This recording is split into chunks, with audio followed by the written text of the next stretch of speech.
ஆனால் ஒன்று மச்சான், நம்ம ஃப்ரெண்டுங்கிற விஷயம் மட்டும் அவங்களுக்கு தெரிஞ்சுது. மச்சான் ப்ரிப்பேராக இருக்குல்ல கரெக்டாக? நான் ப்ரிப்பேராக இருக்கேன் மச்சான். இன்னைக்கு எப்படியாச்சும் போய் ப்ரப்போஸ் பண்ணுறோம், ஓகே வாங்குறோம், கல்யாணம் பண்ணுறோம். சூப்பரா, நானும் ஃபுல் ப்ரிப்பேராக இருக்கேன். என் ஆள்கிட்ட எப்படியாவது சொல்லியிருக்கோம், எப்படியாவது கல்யாணம் வரைக்கும் எடுத்துகிட்டு போயிட்டேன்னா அந்த காளியா தலைக்கு ஒரு குறை வெட்டி பொங்க வச்சிருவோம்டா. ஓகேல பாப்பா. இரு எனக்கு ஒரு டவுட். நம்ம 2 பேரும் ரொம்ப க்ளோஸ் ஃப்ரெண்ட்ஸா இருக்கோம்ல, இதே மாதிரி க்ளோஸா இருக்க ஒரு ஃப்ரெண்ட்ஸை நம்ம கல்யாணம் பண்ணா எப்படி இருக்கும்? சொல்றீ அது சரிப்பட்டு வராதுடி. 2 பேர் கழட்டி விட்டு அவங்க 2 பேர் சுத்த போயிடுவானுங்க. அப்புறம் நமக்கு ஒரு இதுவே டைமே ஸ்பெண்ட் பண்ண மாட்டாங்க நம்ம கூட. சரிப்பட்டு வராது. கரெக்ட் தான். அது மட்டும் இல்லாம நம்ம பிரைவசியே சுத்தமா இருக்காதுடி. நம்ம பர்சனலா போய் அவனோட சொல்லி அவன் போய் இதை சொல்லி நம்ம சண்டை வந்துடும். ஸோ சரிப்பட்டு வராது. கரெக்ட் தாண்டி. அப்ப நம்ம எக்காரணம் கொண்டு க்ளோஸ் ஃப்ரெண்ட்ஸா இருக்கணும் மட்டும் கல்யாணமே பண்ணக்கூடாது. பண்ணவே கூடாது. என்னடா அப்படி சொல்றாங்க? ஐயோ என்ன மச்சான் பண்றது? இவங்க கிடக்காங்கடா, நமக்கு ஃப்ரெண்ட்ஷிப் தானே ரொம்ப முக்கியம். இவங்கெல்லாம் வேணாண்டா. நம்பேடா, அதானே லவ் வரும் போகும்டா. பொண்ணுங்களுக்காண்டி நம்ம பிரிஞ்சோன்னு அந்த வரலாற்றுல நம்ம இடம் பிடிச்ச கூடாது. ஆமாண்டா. நண்பனுக்காக காதலியை விட்டாண்டா நம்ம பேர் நிக்கணும். இவங்க கிடக்குறாங்க நட்புடா.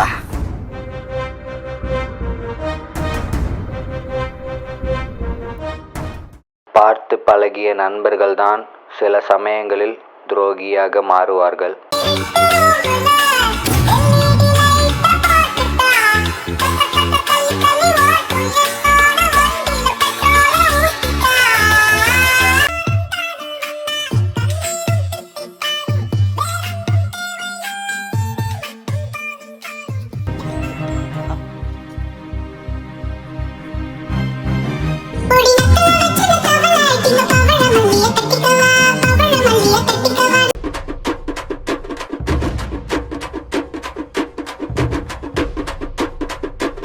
நமக்கு ஃப்ரெண்ட்ஷிப் தானே ரொம்ப முக்கியம்.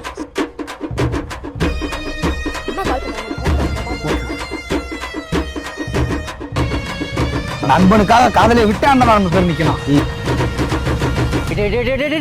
பச்சை துரோகி. யாரு? நான் துரோகியா? நீ தான்டா துரோகி. ஃப்ரெண்டு தான் முக்கியம், ஃப்ரெண்டு தான் முக்கியம் பார்த்தனே.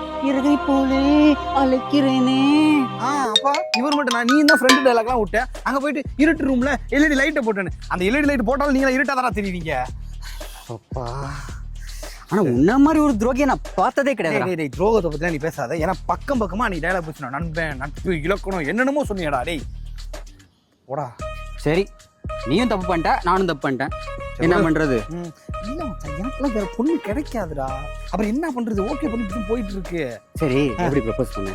எப்படி நீ சொல்லி கொடுத்த டெக்னிக் தான். விழுந்துட்டேனே காலில், அவ்வளவுதானே. நீ எப்படி நீ சொல்லி கொடுத்த லைன் தான் மச்சான். சமயம் அதே உடனே ஓகே சொல்லிட்டேன்.